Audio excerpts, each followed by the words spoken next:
iShowSpeed. Muri iyi si ya none aho ikoranabuhanga ryahinduye uko abantu basabanaga nuko imyidagaduro itangazwa, hagiye hagaragara abantu bake bahinduye amateka ya internet. Umwe muri bo ni uyu iShowSpeed. Kuva ku musore usanzwe wo muri Amerika kugeza ku izina rizwi cyane ku isi yose, iShowSpeed yabaye ikimenyetso cy'uko impano, umwete n'umwihariko bishobora guhindura ubuzima. iShowSpeed amazina ye nyakuri ni Darren Watkins, akaba yaravutse ku itariki ya 21 Mutarama mu mwaka wa 2005 muri Leta Zunze Ubumwe za Amerika, avukira muri leta ya Ohio. Yakuriye mu muryango usanzwe nta bukire budasanzwe bafite cyangwa urimo amazina akomeye. Nk'abandi bana benshi yakundaga imikino yo kuri video games, umupira w'amaguru ndetse n'imyidagaduro yo kuri internet. Mu buto bwe, Darren yari umwana ukunda kwigaragaza, ugira amarangamutima menshi kandi udatinya kugaragaza uko yiyumva.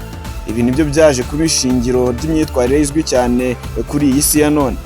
Mu mwaka wa 2016 ndetse n'umwaka wa 2017, Darren yatangije umuyoboro wa YouTube yitwaga iShowSpeed, ariko mu ntangiriro ntabwo wari uzwi cyane.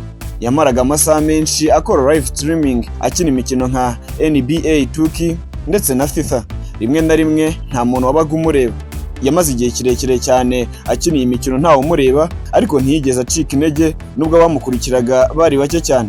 Ibi byerekana ko intsinzi yitaje byoroshye, ahubwo yaturutse ku kwihangana. Mu mwaka wa 2021 ibintu byatangiye guhinduka. Video ze zagendaga zikwirakwira kuri TikTok na Twitter akubera gutega kwe gukabije, imyitwarire itunguranye ndetse n'uburyo yitwaraga mu mukino wa FIFA.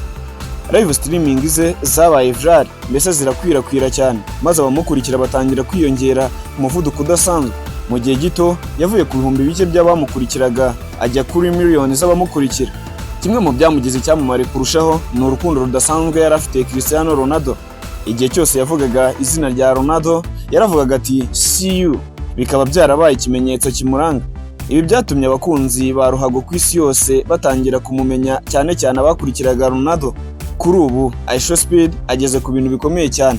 Abamukurikira barenga za miliyoni kuri YouTube, kuba umwe mu live streamers bakunzwe cyane ku isi, gukora indirimbo zikunzwe cyane nka World Cup, Shake n'izindi, gutumirwa mu bikorwa bikomeye by'imikino n'imyidagaduro, gukora world tour agasura ibihugu bitandukanye agahura n'abafana.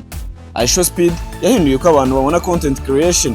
Yerekanye ko aho ushobora guturuka hariho hose ushobora guhindura ibintu. Waba muto cyangwa umukuru ushobora guhindura isi. Kuba wowe uriwe authentics bishobora kukugeza kure cyane.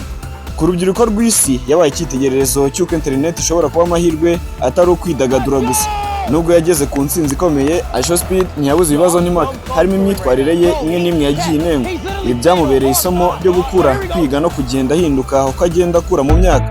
Inkuru ya iShowSpeed ni inkuru y'umusore watinyutse kurotora inzozi yarose, akihangana, akanga gucika intege, maze internet ikamuhindurira ubuzima. Ni urugendo rwerekana ko muri iyi si ya digital ijwi rimwe rishobora kumvikana ku isi yose. iShowSpeed si izina gusa, ni ikimenyetso cy'iki gihe turimo. Kuri ubu iShowSpeed agiye gutaramira hano mu Rwanda. Mu birori bya mbere ari buze kwitabira ni derby y'urw'imisozi igihumbi iri buhuze APR FC ndetse na Rayon Sport za hano mu Rwanda. Ni umukino uri bubere muri Stade Amahoro. Biteganyijwe ko nyuma uyu iShowSpeed azagezwa muri parike y'Ibirunga, aho azaba agiye kureba ingagi n'ikimenyetso cy'urw'imisozi igihumbi. Ngenditaniye niyo nkuru.